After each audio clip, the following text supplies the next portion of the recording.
ಸ್ನೇಹಿತರೆ, ಮೀಡಿಯಾ ಮಾಸ್ಟರ್ಸ್ಗೆ ಸ್ವಾಗತ, ಸುಸ್ವಾಗತ.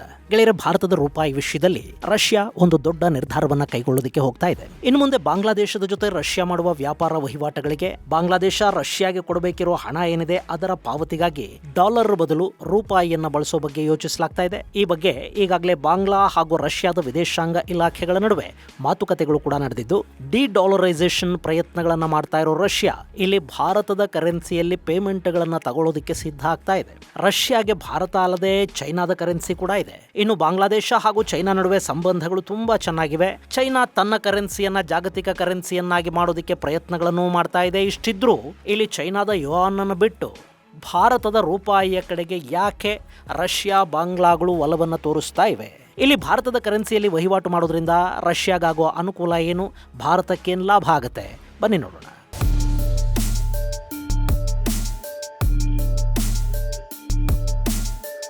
ಗೆಳೆಯರೆ, ಭಾರತ ಮತ್ತು ರಷ್ಯಾ ನಡುವಿನ ವ್ಯಾಪಾರ ಸಂಬಂಧಗಳು ಈ ಹಿಂದಿಗಿಂತ ಗಟ್ಟಿಯಾಗಿವೆ. ಎರಡೂ ದೇಶಗಳ ನಡುವಿನ ವ್ಯಾಪಾರ ವಹಿವಾಟುಗಳು ಕೂಡ 4 ವರ್ಷಗಳಲ್ಲಿ ಸುಮಾರು 5 ಪಟ್ಟು ಹೆಚ್ಚಾಗಿವೆ. ಹಾಗೆ ಈಗ ರಷ್ಯಾ ಹಾಗೂ ಭಾರತ ಎರಡೂ ತಮ್ಮ ವಹಿವಾಟಿನ 90% ರೂಪಾಯಿ ರೂಬಲ್ನಲ್ಲಿ ಮಾಡಿಕೊಳ್ತಾ ಇರುವುದಾಗಿ ರಷ್ಯಾ ಹೇಳಿದೆ. ಅಂದ್ರೆ ಅಲ್ಲಿ ಡಾಲರ್ ಮೇಲಿನ ನಿರ್ಭರತೆಯನ್ನ ಎರಡೂ ದೇಶಗಳು ಕಡಿಮೆ ಮಾಡಿಕೊಳ್ಳೋದಕ್ಕೆ ಪ್ರಯತ್ನವನ್ನು ಮಾಡಿವೆ. ಈಗ ಇದನ್ನೇ ಬಾಂಗ್ಲಾ ಜೊತೆಗಿನ ವಹಿವಾಟಲ್ಲಿ ಕೂಡ ಅಳವಡಿಸೋದಕ್ಕೆ ರಷ್ಯಾ ಮುಂದಾಗ್ತಾ ಇದೆ. ಹಾಗಂತ ಬಾಂಗ್ಲಾದ ಕರೆನ್ಸಿಯನ್ನು ಅವರೇನು ತಗೊಳ್ಳೋದಿಲ್ಲ, ಬದಲಿಗೆ ಭಾರತದ ಕರೆನ್ಸಿಯನ್ನು ಬಳಸಿ ರಷ್ಯಾಗೆ ಕೊಡಬೇಕಾದ ಹಣವನ್ನು ಕೊಡೋದಕ್ಕೆ ಅವರು ಬಾಂಗ್ಲಾ ಜೊತೆ ಮಾತುಕತೆಗಳನ್ನು ಮಾಡ್ತಾ ಇದ್ದಾರೆ. ಇಲ್ಲಿ ಭಾರತದ ಕರೆನ್ಸಿಯನ್ನ ರಷ್ಯಾ ಯಾಕೆ ಪ್ರಮೋಟ್ ಮಾಡ್ತಾ ಇದೆ ಅನ್ನೋದು, ಇದನ್ನು ನಾವೇನೋ ಸ್ನೇಹ ಸಂಬಂಧ ಭಾರತಕ್ಕೆ ಮಾಡ್ತಾ ಇರೋ ಉಪಕಾರ ಅಂತೆಲ್ಲ ವ್ಯಾಖ್ಯಾನಿಸಬೇಕಾದ ಅಗತ್ಯ ಇಲ್ಲ. ಅಫ್ಕೋರ್ಸ್ ರಷ್ಯಾ ಹಾಗೂ ಭಾರತದ ನಡುವೆ ಸಂಬಂಧಗಳು ತುಂಬಾ ಚೆನ್ನಾಗಿವೆ. ಅವು ಸರ್ವ ಋತು ಸಂಬಂಧಗಳು. ತೀರಾ ಅಮೆರಿಕಾದ ಥರ ರಷ್ಯಾ ಬಹಿರಂಗವಾಗಿ ಪದೇ ಪದೇ ಬಣ್ಣ ಬದಲಾಯಿಸಿಲ್ಲ. ಹಾಗೆ ಏನೇ ಸಂಬಂಧಗಳು ಗಟ್ಟಿ ಇದ್ರೂ ಕೂಡ ಅಲ್ಲಿ ಪರಸ್ಪರ ಲಾಭ ನಷ್ಟಗಳ ಲೆಕ್ಕಾಚಾರ ಕೂಡ ಇರುತ್ತೆ. ಸೊ ಇಲ್ಲಿ ಭಾರತದ ಕರೆನ್ಸಿಯನ್ನ ಪ್ರಮೋಟ್ ಮಾಡೋದರ ಹಿಂದೆ ಕೂಡ ಇದೇ ಥರದ ಲೆಕ್ಕಾಚಾರಗಳು ಕಾಣ್ತಾ ಇವೆ. ಗೆಳೆಯರೆ, ಇಷ್ಟು ದಿನ ರಷ್ಯಾದ ಜೊತೆ ನಾನಾ ದೇಶಗಳು ಏನು ವಹಿವಾಟು ಮಾಡ್ತಾ ಇದ್ವು ಅದಕ್ಕೆ ಡಾಲರ್ ಬಳಕೆ ಆಗ್ತಾ ಇತ್ತು. ರಷ್ಯಾದಿಂದ ಏನೇ ಖರೀದಿ ಮಾಡಿದ್ರು ಡಾಲರ್ ಅಲ್ಲೇ ಅದಕ್ಕೆ ಪಾವತಿ ಮಾಡಲಾಗ್ತಾ ಇತ್ತು. ಆದರೆ ರಷ್ಯಾ ಯುಕ್ರೇನ್ ಮೇಲೆ ದಾಳಿ ಮಾಡ್ತು ನೋಡಿ, ಅದಾದ ನಂತರ ಅಮೆರಿಕ ರಷ್ಯಾದ ಮೇಲೆ ನಿರ್ಬಂಧಗಳನ್ನು ಹೆಚ್ಚು ಮಾಡ್ತು. ಡಾಲರ್ ನಿರ್ಬಂಧವನ್ನು ಹೇರಲಾಯಿತು, ಸ್ವಿಫ್ಟ್ ಬ್ಯಾನ್ ಮಾಡಲಾಯಿತು. ಇದರಿಂದ ರಷ್ಯಾ ಡಾಲರ್ ಅಲ್ಲಿ ಹಣವನ್ನು ತಗೊಳ್ಳೋದಕ್ಕೆ ಕಷ್ಟ ಅನ್ನೋ ಥರದ ಪರಿಸ್ಥಿತಿ ನಿರ್ಮಾಣ ಆಯಿತು. ಇಲ್ಲಿ ಸ್ವಿಫ್ಟ್ ಅನ್ನೋದು ಬ್ಯಾಂಕು ಅಥವಾ ಮೀಡಿಯೇಟರು ಅಲ್ಲ, ಅದೊಂದು ಜಸ್ಟ್ ಮೆಸೇಜಿಂಗ್ ವ್ಯವಸ್ಥೆ ಅಷ್ಟೇ. ಈಗ ಭಾರತದ ಸ್ಟೇಟ್ ಬ್ಯಾಂಕ್ ಅಲ್ಲಿ ನಿಮ್ಮ ಒಂದು ಖಾತೆ ಇದೆ ಅಂತ ಇಟ್ಕೊಳ್ಳಿ. ಆ ಖಾತೆಗೆ ಅಮೆರಿಕಾದ ಯಾವುದೋ ಬ್ಯಾಂಕ್ನಿಂದ ನಿಮಗೆ ಹಣ ಬರಬೇಕು. ಡಾಲರ್ ಅಲ್ಲಿ ಆ ಹಣ ವರ್ಗಾವಣೆ ಆಗುತ್ತೆ. ಅಂದ್ರೆ ಅದು ಅಮೆರಿಕಾದ ಫೆಡರಲ್ ಬ್ಯಾಂಕ್ನ ಗಮನಕ್ಕೆ ಹೋಗುತ್ತೆ. ಈ ಬ್ಯಾಂಕಿಂಗ್ ವ್ಯವಸ್ಥೆಯಲ್ಲಿ ಯಾವ ಬ್ಯಾಂಕ್ನಿಂದ ಯಾವ ಬ್ಯಾಂಕ್ ಖಾತೆಗೆ ಎಷ್ಟು ಹಣವನ್ನು ಕಳುಹಿಸಬೇಕು ಅನ್ನೋ ಸಂದೇಶವನ್ನು ರವಾನೆ ಮಾಡೋ ವ್ಯವಸ್ಥೆನೇ ಈ ಸ್ವಿಫ್ಟ್.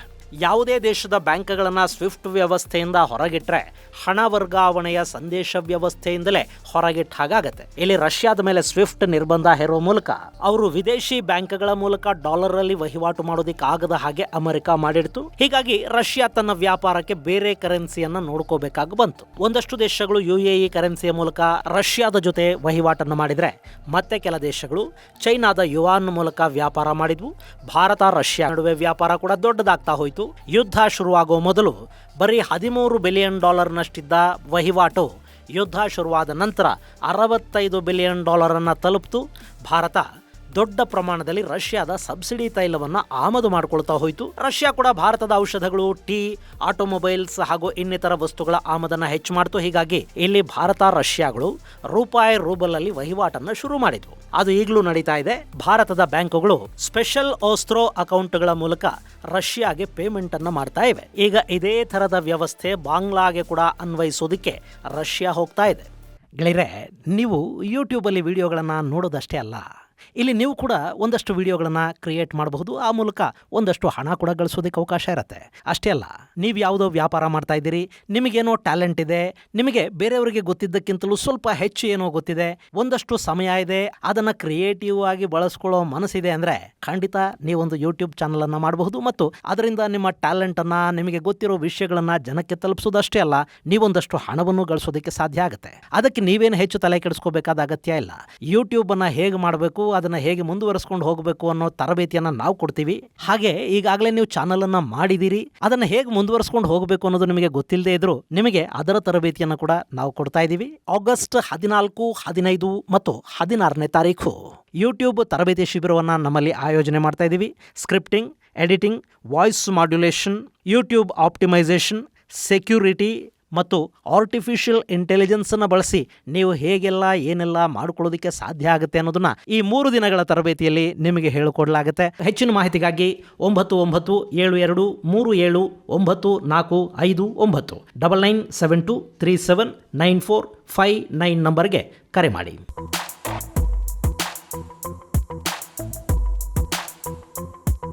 ಗೆಳೆಯರೆ, ಬಾಂಗ್ಲಾದಲ್ಲಿ ಏನಾಗ್ತಾ ಇದೆ ಅಂದರೆ, ರಷ್ಯಾ ಯುಕ್ರೇನ್ ಯುದ್ಧಕ್ಕೂ ಮೊದಲು ಎರಡೂ ದೇಶಗಳ ನಡುವೆ ಸುಮಾರು ಒಂದು $600 ರಿಂದ $650 ಮಿಲಿಯನ್ ವಹಿವಾಟು ನಡೀತಾ ಇತ್ತು. ಆದರೆ ಯುದ್ಧ ಶುರುವಾದ ನಂತರ ಅಮೆರಿಕದ ದಿಗ್ಬಂಧನಗಳಿಗೆ ಹೆದರಿದ ಬಾಂಗ್ಲಾ ವ್ಯಾಪಾರವನ್ನು ಗಣನೀಯವಾಗಿ ಕಡಿಮೆ ಮಾಡಿತು.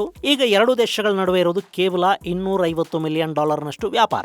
ಆದರೆ ಬಾಂಗ್ಲಾದ ಎನರ್ಜಿ ಸೆಕ್ಟರ್ ಅಲ್ಲಿ ರಷ್ಯಾದ ಕೊಡುಗೆ ತುಂಬಾನೇ ದೊಡ್ಡದಿದೆ. ಅಲ್ಲಿನ ರೂಪೂರ್ ಅಣು ವಿದ್ಯುತ್ ಸ್ಥಾವರವನ್ನ ರಷ್ಯಾ ನಿರ್ಮಾಣ ಮಾಡ್ತಾ ಇದೆ. ಅಲ್ಲಿ 1200 ಮೆಗಾವ್ಯಾಟ್ ಸಾಮರ್ಥ್ಯದ 2 ಸ್ಥಾವರಗಳ ನಿರ್ಮಾಣ ಆಗ್ತಾ ಇದೆ. ಆದರೆ ಯುದ್ಧ ಶುರುವಾದ ನಂತರ ಪೇಮೆಂಟ್ ಸಮಸ್ಯೆಯ ಕಾರಣಕ್ಕೆ ರಷ್ಯಾ ಈ ಸ್ಥಾವರದ ಕೆಲಸಗಳನ್ನು ನಿಲ್ಲಿಸಿತು. ಹಾಗೆ ಅವರ ಬಾಕಿ ಹಣವನ್ನು ಕೂಡ ಬಾಂಗ್ಲಾ ಉಳಿಸಿಕೊಂಡಿತ್ತು. ಅದಕ್ಕೆ ಅವರು ಕೊಟ್ಟ ಕಾರಣ ಡಾಲರ್ ಮೇಲಿನ ನಿರ್ಬಂಧ. ಬಾಂಗ್ಲಾದೇಶ ತನ್ನ ಸೊನಾಲಿ ಬ್ಯಾಂಕ್ ಅಲ್ಲಿ ರಷ್ಯಾದ ಹೆಸರಲ್ಲಿ ಒಂದು ಅಕೌಂಟ್ ಅನ್ನು ತೆರೆದು ಅದರಲ್ಲಿ ಹಣವನ್ನ ಡೆಪಾಸಿಟ್ ಮಾಡಿದೆ. ಆದರೆ ಅದನ್ನು ತೆಗೆದುಕೊಳ್ಳೋದಕ್ಕೆ ರಷ್ಯಾಗಾಗ್ಲಿ ಕಳುಹಿಸಿಕೊಡೋದಕ್ಕೆ ಬಾಂಗ್ಲಾಗಾಗ್ಲಿ ಸಾಧ್ಯ ಆಗ್ತಾ ಇಲ್ಲ. ಇನ್ನು ಈಗ ಈ ಪ್ರಾಜೆಕ್ಟ್ ಪೂರ್ಣಗೊಳ್ಳಬೇಕು ಅಂತ ಬಾಂಗ್ಲಾ ಬಯಸುತ್ತೆ. ಹಣ ಸಿಗದೆ ಪೂರ್ಣಗೊಳಿಸೋದಕ್ಕೆ ರಷ್ಯಾಗೆ ಸಾಧ್ಯ ಇಲ್ಲ.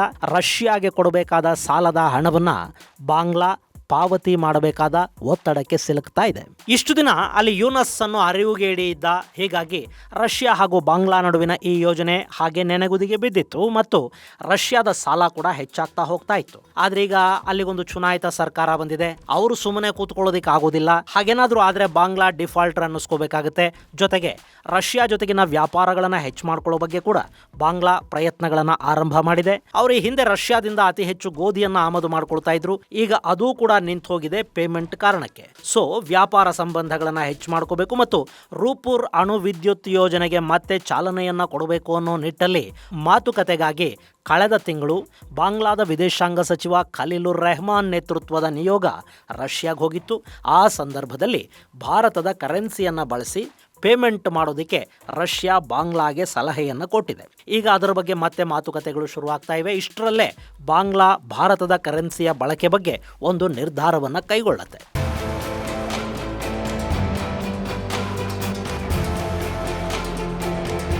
ಇಲ್ಲಿ ಭಾರತ ಮತ್ತು ಬಾಂಗ್ಲಾಗಿಂತ ಬಾಂಗ್ಲಾ ಮತ್ತು ಚೈನಾ ಸಂಬಂಧಗಳು ತುಂಬಾ ಚೆನ್ನಾಗಿವೆ. ಹಾಗೆ ಚೈನಾದ ಸಾಕಷ್ಟು ವಸ್ತುಗಳನ್ನು ರಷ್ಯಾ ಕೂಡ ಖರೀದಿ ಮಾಡುತ್ತೆ. ಅಂದ್ರೆ ಚೈನಾದಿಂದ ರಷ್ಯಾ ಆಮದು ಮಾಡಿಕೊಳ್ಳೋ ವಸ್ತುಗಳ ಪ್ರಮಾಣ ಕೂಡ ದೊಡ್ಡದು. ಹೀಗಾಗಿ ಚೈನಾದ ಕರೆನ್ಸಿ ರಷ್ಯಾಗೆ ಹೋದ್ರೆ ಅದನ್ನು ಅವರು ಸಮರ್ಥವಾಗಿ ಬಳಕೆ ಮಾಡ್ಕೊಳ್ಳೋದಕ್ಕೆ ಕೂಡ ಸಾಧ್ಯ ಆಗುತ್ತೆ. ಹೀಗಿರುವಾಗ ಇಲ್ಲಿ ಚೈನಾದ ಯುವಾನ್ ನಲ್ಲಿ ವಹಿವಾಟು ಮಾಡೋದಕ್ಕೆ ರಷ್ಯಾ ಬಾಂಗ್ಲಾಗೆ ಹೇಳಬಹುದಿತ್ತಲ್ಲ, ಭಾರತದ ಕರೆನ್ಸಿಯನ್ನ ಯಾಕೆ ಅವರು ಪ್ರಮೋಟ್ ಮಾಡ್ತಾ ಇದ್ದಾರೆ? ಈ ಪ್ರಶ್ನೆ ಈಗಾಗಲೇ ನಿಮಗೆ ಶುರುವಾಗಿದೆ ಅಲ್ವಾ ಗೆಳೆಯರೆ? ಇಲ್ಲಿ ಆ ಪ್ರಯತ್ನ ನಡೀಲಿಲ್ಲ ಅಂತಲ್ಲ. ಈ ಹಿಂದೆ ಬಾಂಗ್ಲಾ ಹಾಗೂ ರಷ್ಯಾ ನಡುವಿನ ವ್ಯಾಪಾರವನ್ನ ಚೈನಾದ ಯುವಾನ್ ನಲ್ಲಿ ಮಾಡೋದಕ್ಕೆ ಎರಡೂ ದೇಶಗಳು ಪ್ರಯತ್ನವನ್ನ ಕೂಡ ಪಟ್ಟವು. ಆದ್ರೆ ಅದಕ್ಕೆ ಚೈನಾದ ಬ್ಯಾಂಕುಗಳು ಆಸಕ್ತಿ ತೋರಲಿಲ್ಲ.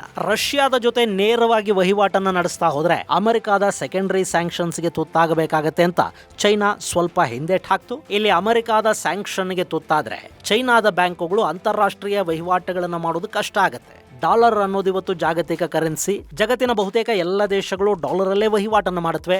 ತಗೊಳ್ಳೋದು, ಕೊಡೋದು, ಸಾಲ, ಅನುದಾನ, ಸಹಾಯ ಎಲ್ಲ ವಿದೇಶಿ ವಹಿವಾಟುಗಳಿಗೆ ಬಳಕೆ ಆಗೋದು ಡಾಲರೇ. ಇನ್ನು ಜಗತ್ತಿನ ನಾನಾ ದೇಶಗಳಲ್ಲಿ ಹೂಡಿಕೆ ಮಾಡಿರುವ, ನಾನಾ ದೇಶಗಳಿಗೆ ಸಾಲ ಕೂಡ ದೊಡ್ಡ ಪ್ರಮಾಣದಲ್ಲಿ ಕೊಟ್ಟಿರುವ ಚೈನಾದ ಬ್ಯಾಂಕುಗಳು ಅಮೆರಿಕದ ನಿರ್ಬಂಧಕ್ಕೆ, ಡಾಲರ್ ನಿರ್ಬಂಧಕ್ಕೆ ತುತ್ತಾದ್ರೆ ಸಮಸ್ಯೆಗೀಡಾಗತ್ವೆ. ಹೀಗಾಗಿ ಬಾಂಗ್ಲಾದ ವ್ಯಾಪಾರಕ್ಕೆ ಚೈನಾದ ಬ್ಯಾಂಕುಗಳು ಸಹಾಯವನ್ನ ಮಾಡಲಿಲ್ಲ.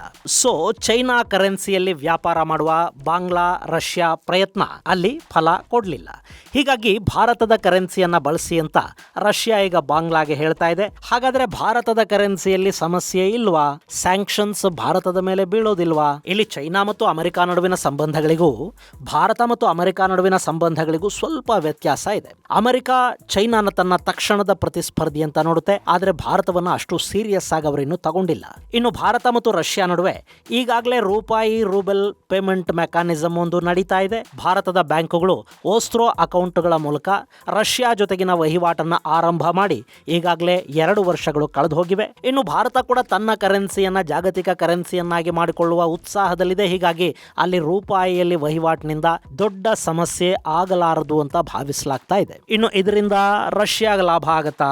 ಇಲ್ಲಿ ಈಗಾಗಲೇ ಭಾರತ ಮತ್ತು ರಷ್ಯಾ ನಡುವಿನ ರೂಪಾಯಿ ರೂಬೆಲ್ ವ್ಯಾಪಾರದ ಕಾರಣದಿಂದ ರಷ್ಯಾದಲ್ಲಿ ಸಾಕಷ್ಟು ಭಾರತೀಯ ಕರೆನ್ಸಿಯ ಸಂಗ್ರಹ ಆಗಿದೆ. 2 ದೇಶಗಳ ನಡುವೆ ಸದ್ಯಕ್ಕೆ ನಡೀತಿರೋದು ಸುಮಾರು $68 ಬಿಲಿಯನ್ ವಹಿವಾಟು. ಅದರಲ್ಲಿ ನಮ್ಮ ರಫ್ತುಗಳು ಬರೀ $5 ಬಿಲಿಯನ್ ವರೆಗೆ ಮಾತ್ರ ಇವೆ. ಆಮದು $63 ಬಿಲಿಯನ್ ಇದೆ. ಅಂದ್ರೆ ಅವರು ಬಳಿ ಸುಮಾರು $60 ರಿಂದ $63 ಬಿಲಿಯನ್ ಮೌಲ್ಯದ ಭಾರತೀಯ ಕರೆನ್ಸಿ ಪ್ರತಿ ವರ್ಷ ಸೇರ್ಕೊಳ್ತಾ ಇದೆ. ಅದನ್ನ ಅವರು ಎಲ್ಲಿ ಖರ್ಚು ಮಾಡಬೇಕು? ಅದನ್ನು ಕೊಟ್ಟು ಏನ್ ಖರೀದಿ ಮಾಡಬೇಕು? ಈ ಗೊಂದಲದಲ್ಲಿದ್ದಾಗಲೇ ಅದಕ್ಕೆ ಯುಕ್ರೇನ್ ಮೊನ್ನೆ ಒಂದು ದಾರಿಯನ್ನು ಮಾಡಿಕೊಡ್ತು. ಯುಕ್ರೇನ್ ರಷ್ಯಾದ ರಿಫೈನರಿಗಳ ಮೇಲೆ ದಾಳಿ ಮಾಡಿದ ನಂತರ ರಷ್ಯಾ ಭಾರತದ ಸಂಸ್ಕರಿಸಿದ ಪೆಟ್ರೋಲಿಯಂ ಉತ್ಪನ್ನಗಳನ್ನ ಖರೀದಿ ಮಾಡೋದಕ್ಕೆ ಶುರು ಮಾಡಿದೆ. ಅದನ್ನು ಮಾಡಿದ ನಂತರ ಕೂಡ ಇನ್ನೂ ಸಾಕಷ್ಟು ಭಾರತೀಯ ಕರೆನ್ಸಿ ಅವ್ರ ಹತ್ರ ಉಳ್ಕೊಳ್ಳುತ್ತೆ. ಅದನ್ನು ಭಾರತದಲ್ಲಿ ಹೂಡಿಕೆ ಮಾಡೋದಕ್ಕೆ ರಷ್ಯಾ ಮುಂದಾಗ್ತಾ ಇದೆ. ಈಗ ಬಾಂಗ್ಲಾ ಹಾಗೂ ರಷ್ಯಾ ನಡುವೆ ಕೂಡ ರೂಪಾಯಿಯಲ್ಲಿ ಪೇಮೆಂಟ್ ವ್ಯವಸ್ಥೆ ಆದ್ರೆ ಆ ಹಣವನ್ನು ಅವರು ಭಾರತದಲ್ಲೇ ಹೂಡಿಕೆ ಮಾಡಬೇಕು. ಇನ್ನು ಬಾಂಗ್ಲಾದೇಶದ ಬಳಿ ಕೂಡ ದೊಡ್ಡ ಮಟ್ಟದಲ್ಲಿ ರೂಪಾಯಿ ರಿಸರ್ವ್ ಇಲ್ಲ. ಅವರದನ್ನ ಭಾರತದಿಂದ ಖರೀದಿ ಮಾಡಬೇಕಾಗುತ್ತೆ. ಅದಕ್ಕೆ ಪ್ರತಿಯಾಗಿ ಭಾರತ ಡಾಲರ್ಗಳನ್ನ ಬಾಂಗ್ಲಾದಿಂದ ತಗೋಬೇಕು. ಇದು ಭಾರತಕ್ಕೆ ಲಾಭ ಆಗೋ ಒಂದು ವ್ಯವಸ್ಥೆ. ಅಕಸ್ಮಾತ್ ಇಲ್ಲಿ ಈ ಮೆಕ್ಯಾನಿಸಮ್ ಯಶಸ್ವಿ ಆಯ್ತು ಅಂತ ಇಟ್ಕೊಳ್ಳಿ, ಆಗ ದಕ್ಷಿಣ ಏಷ್ಯಾದ ದೇಶಗಳು, ಆಫ್ರಿಕಾದ ದೇಶಗಳು ಹಾಗೆ ಇನ್ನಿತರ ದಕ್ಷಿಣ ವಿಶ್ವದ ದೇಶಗಳ ಜೊತೆಗಿನ ವಹಿವಾಟನ್ನು ಕೂಡ ರಷ್ಯಾ ಭಾರತದ ಕರೆನ್ಸಿಯಲ್ಲಿ ಮಾಡೋದಕ್ಕೆ ಮುಂದಾಗಬಹುದು. ಇದು ದಕ್ಷಿಣ ಏಷ್ಯಾದಲ್ಲಿ ಭಾರತದ ಕರೆನ್ಸಿಯ ಪ್ರಭಾವ ಹೆಚ್ಚಾಗೋದಕ್ಕೆ ಅವಕಾಶವನ್ನು ಮಾಡಿಕೊಡುತ್ತೆ. ಹಾಗಂತ ಇದು ದೀರ್ಘಕಾಲೀನ ವ್ಯವಸ್ಥೆ ಅಲ್ಲ ಮತ್ತು ಬಾಂಗ್ಲಾ ರಷ್ಯಾ ನಡುವೆ ಈ ಒಪ್ಪಂದ ಆಗೇ ಹೋಗ್ಬಿಟ್ಟಿದೆ ಅಂತ ಕೂಡ ಅಲ್ಲ. ಅಲ್ಲಿ ಮಾತುಕತೆಗಳು ನಡೀತಾ ಇವೆ. ಸೆಪ್ಟೆಂಬರ್ ಅಥವಾ ಅಕ್ಟೋಬರ್ ಅಂತ್ಯದ ವೇಳೆಗೆ ಇದೊಂದು ಸ್ಪಷ್ಟ ರೂಪಕ್ಕೆ ಬರುತ್ತೆ. ಅದಾದ ನಂತರ ರಷ್ಯಾದ ಬ್ಯಾಂಕು ಬಾಂಗ್ಲಾದೇಶದಲ್ಲಿ ತನ್ನ ಶಾಖೆಯೊಂದನ್ನು ತೆರೆಯುತ್ತೆ. ಆ ನಂತರ ಅಲ್ಲಿ ರೂಪಾಯಿ ರೂಬೆಲ್ ಅಲ್ಲಿ ವಹಿವಾಟು ಆಗಬೇಕು. ಇನ್ನು ಬಾಂಗ್ಲಾಗೆ ಕೂಡ ಸದ್ಯಕ್ಕೆ ಇದನ್ನು ಬಿಟ್ಟರೆ ಬೇರೆ ಆಯ್ಕೆಗಳು ಕಾಣ್ತಾ ಇಲ್ಲ. ಹೀಗಾಗಿ ಈ ಒಪ್ಪಂದ ಆಗಬಹುದು ಅಂತ ಭಾವಿಸಲಾಗ್ತಾ ಇದೆ. ಇನ್ನು ಇದು ದೀರ್ಘಕಾಲೀನ ಅಲ್ಲ. ಯಾಕೆಂದ್ರೆ ಭಾರತೀಯ ಕರೆನ್ಸಿಯಲ್ಲಿ ತಗೊಂಡ ಹಣವನ್ನ ಏನು ಮಾಡಬೇಕು ಅನ್ನೋ ಪ್ರಶ್ನೆ ರಷ್ಯಾದ ಮುಂದೆ ಹಾಗೇ ಇರುತ್ತೆ. ಭಾರತ ರಷ್ಯಾಗೆ ಹೆಚ್ಚು ವಸ್ತುಗಳನ್ನ ರಫ್ತು ಮಾಡ್ತಾ ಇಲ್ಲ. ಹೀಗಾಗಿ ರೂಪಾಯಿಯನ್ನ ಅವರು ನೇರವಾಗಿ ಬಳಕೆ ಮಾಡೋದಕ್ಕೆ ಬರುವುದಿಲ್ಲ. ಇನ್ನು ರಷ್ಯಾದ ಹೆಚ್ಚು ಆಮದುಗಳು ಚೈನಾ ಜೊತೆ ಇವೆ. ಚೈನಾ ಭಾರತದ ಕರೆನ್ಸಿಯನ್ನ ಬೆಂಬಲಿಸುವುದಿಲ್ಲ. ಸೊ ಇಲ್ಲಿ ಬ್ರಿಕ್ಸ್ ದೇಶಗಳು ಸೇರಿ ಒಂದು ಬ್ರಿಕ್ಸ್ ಪ್ರತ್ಯೇಕ ಕರೆನ್ಸಿಯನ್ನ ರೂಪಿಸಿಕೊಳ್ಳುವವರೆಗೆ ಅಥವಾ ಅಮೆರಿಕಾದ ಡಾಲರ್ ನಿರ್ಬಂಧದಿಂದ ರಷ್ಯಾ ಹೊರಬರುವವರೆಗೆ ಈ ವ್ಯವಸ್ಥೆ ಇಲ್ಲಿ ಇರುತ್ತೆ. ಸದ್ಯಕ್ಕೆ ಡಾಲರ್ ನಿರ್ಬಂಧ ತೆರವಾಗದೇ ಇರಬಹುದು. ಯಾಕೆಂದ್ರೆ ಅಮೆರಿಕ ರಷ್ಯಾದ ಮೇಲೆ ನಿರ್ಬಂಧ ಅಷ್ಟೇ ಅಲ್ಲ, ರಷ್ಯಾ ಜೊತೆ ತೈಲ ವ್ಯಾಪಾರ ಮಾಡೋ ದೇಶಗಳ ಮೇಲೆ ಕೂಡ 100% ಟ್ಯಾರಿಫ್ ಹಾಕೋ ಬಿಲ್ ಒಂದನ್ನ ಮಂಡಿಸೋದಕ್ಕೆ ಸಿದ್ಧಗೊಳ್ತಾ ಇದೆ. ಹೀಗಾಗಿ ಇಲ್ಲಿ ಬ್ರಿಕ್ಸ್ ಕರೆನ್ಸಿಯೊಂದರ ಉಗಮದ ಸಾಧ್ಯತೆಗಳು ದೊಡ್ಡ ಪ್ರಮಾಣದಲ್ಲಿ ಕಾಣ್ತಾ ಇವೆ. ಇಲ್ಲಿ ಕೂಡ ಭಾರತ ಹಾಗೂ ಚೈನಾಗಳು ಒಮ್ಮತಕ್ಕೆ ಬಂದ್ರೆ ಮಾತ್ರ ಬ್ರಿಕ್ಸ್ ಕರೆನ್ಸಿ ಅನ್ನೋದು ಸಾಧ್ಯ ಆಗುತ್ತೆ. ಇದು ಗೆಳೆಯರೆ, ಬಾಂಗ್ಲಾ ರಷ್ಯಾ ನಡುವೆ ಭಾರತದ ಕರೆನ್ಸಿಯ ಬಳಕೆ ಕುರಿತಾದ ಒಂದಷ್ಟು ಮಾಹಿತಿ. ಮುಂದಿನ ಸಂಚಿಕೆಯಲ್ಲಿ ಮತ್ತಷ್ಟು ವಿಶೇಷಗಳ ಜೊತೆ ಮತ್ತೆ ಭೇಟಿಯಾಗೋಣ. ಅಲ್ಲಿವರೆಗೆ ಜೈ ಹಿಂದ್, ಜೈ ಕರ್ನಾಟಕ.